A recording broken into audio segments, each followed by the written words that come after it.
Welcome to this episode of YouTube. We are back to hopefully doing weekly YouTubes.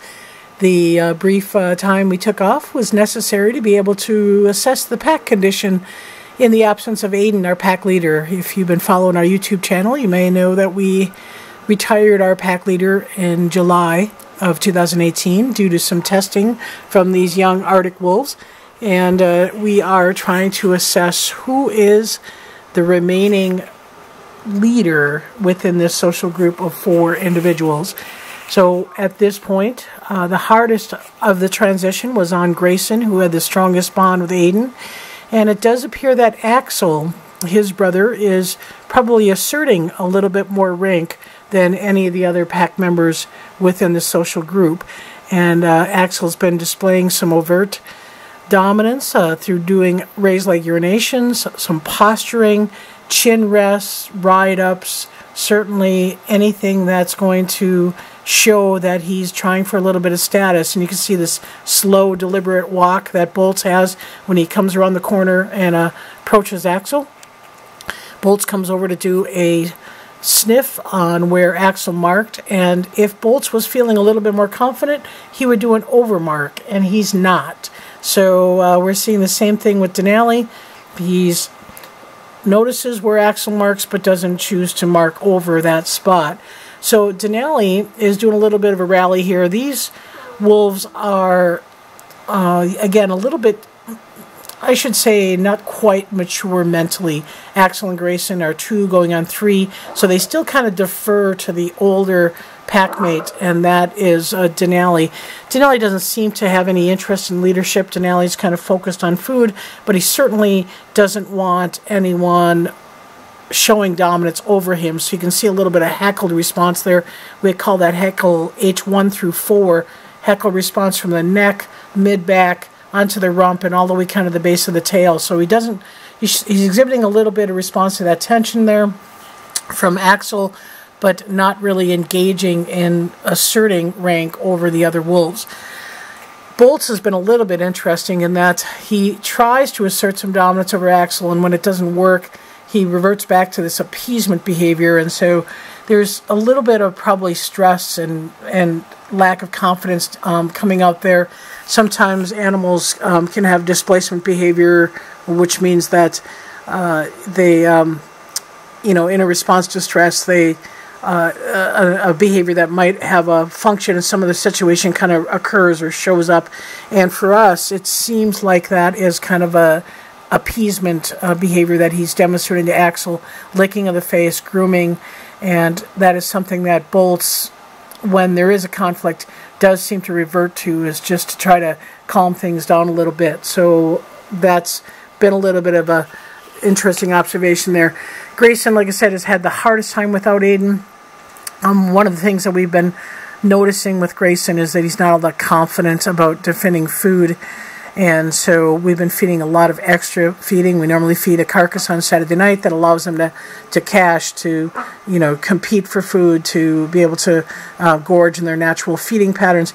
We've also been feeding beaver midweek. We've been feeding some kibble. We've been trying to make sure that Grayson has an ample amount of resources. We do see a correlation between Grayson's tension with Denali when Grayson doesn't feel satiated. Right now you're seeing some active submission, and some people call it, in some of the ethograms, obnoxious submission from Axel, where he's kind of running in Bolts' face, trying to do a right-up and jumping on him and then rolling over. That's definitely a social behavior. There's a lot of debate about whether wolves play, meaning that play having this idea that it's for the fun of it, where a lot of people feel that every action a wolf does has something functional about it, so there's a reason behind every move that they make. And again, I'm not here to debate that issue, but this is just clearly social interactions. This is not rank. This is tail wagging, social greeting. But you do see Grayson ramp it up a little bit. Grayson's got a stronger predatory drive than some of the other wolves, and that's the issue that we have with Grayson coming from behind, grab biting on Denali in a predatory bite when especially food resources are around.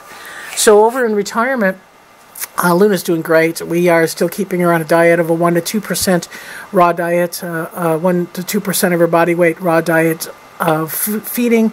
We have had the opportunity to add some feedings. If you know her history, she has a tendency to get a little possessive about large quantities of food. But we've been able to, on Fridays, lock off Grizzer and Aiden, because we have 3 different areas in retirement, so that they can have a deer leg or they can have a beaver, while Luna has maybe a 2-pound chunk of meat.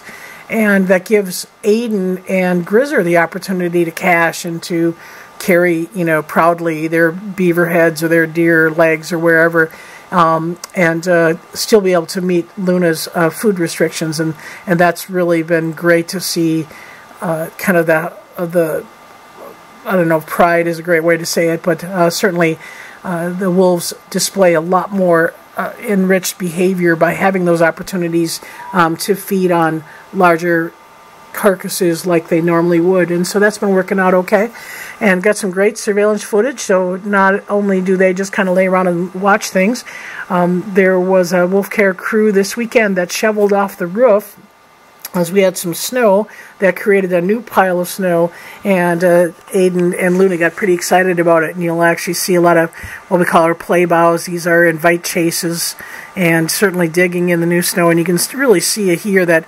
Luna's must be feeling pretty good about her leg, that she's able to dig with both front feet and able to pounce on it and support that. So even though she has a debilitating leg condition, she's been managing it quite well this winter, and part of that's because we're a little bit warm this winter. A little bit of an El Nino winter here has created a scenario where we haven't had real sub-zero weather consistently like we usually do in January. We understand that some of the sub-zero weather is coming this weekend, but you'll see that we put a lot of cover hay out for our wolves in the exhibit as well as in the main retirement webcam. But this just wanted to share with you this footage. Again, this is retirement, and this is what we like to see. The wolves are each other's social companions. No doubt wolf care staff care for these individual wolves, but we like to see the wolves be their social companions. And there's Grizzer coming around, and again, going to be 15 this spring. So I'd like to share with you also the fact that we do have a couple of wolf care initiatives coming up. We have a webinar subscription that is something that we do, 12 webinars, wolf care webinars during the year, and many of them feature birthday webinars. They could be events that are related to, changing of the seasons, that type of thing. But the subscription rate does allow people to register for all 12 at one time. It's a $40 savings, and if you are liking the YouTubes but missing them a bit, we do a webinar every month except January, so it's a great way to have a live feed to the wolves and be able to talk or send in questions and be able to have those questions answered directly by the wolf care staff. And then on February 1st, we have our annual wolf care auction where we raise money to help some of the wolf care special initiatives. And this year we're trying to improve some of the surveillance cameras, but also some of the webcams. We want to get things in a stable situation so that we have plenty of webcams to go around when we have the 2020 pups.